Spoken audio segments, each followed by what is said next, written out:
It's Crazy Crust Apple Pie. Let's see what's cooking. It's time for yoyomax12. Hello everyone. This particular recipe I had as a magazine clipping in a scrapbook, and I've had it for at least 25 years and I've always wanted to give it a try. So here we go. That's a cup of all-purpose flour, a tablespoon of sugar, half a teaspoon of salt, and a tablespoon of baking powder.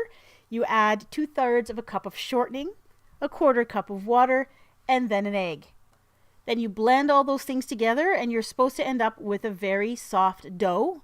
Now the reason this is called a crazy crust is that it's a kind of pie crust that you don't have to knead and you don't have to roll it out.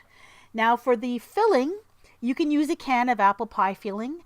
Add to that a tablespoon of lemon juice and about a teaspoon of cinnamon.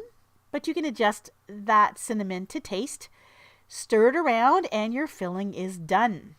Now the recipe says to pour the crust ingredient into a greased 9-inch pie plate, but it was way too thick to pour, so I kind of plopped it in there and then spread it out with a spatula to get it all over the bottom and up the sides. And then you just pour in the apple pie filling. Pop that in a 375-degree Fahrenheit oven for about 40 to 45 minutes until the crust is nice and brown. And that's all there's to it. So here is the completed pie. Well, it tastes like apple pie because really that's all the same ingredients that you have in it. The crust itself tastes more like a biscuit than a pastry crust that you would roll out.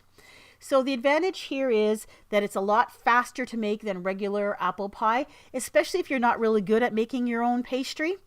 So if you want something quick and that tastes home-baked, go ahead and make this. If I were to make this again, what I would do is I would use my regular apple pie recipe in the center using fresh apples and sugar and cinnamon and so on, rather than using apple pie filling. I have a lot of great pies on my pie playlist, and those include sweet and savory pies. If you want to see this, go ahead and click right on your screen or see the links in the description box below. Thanks for watching.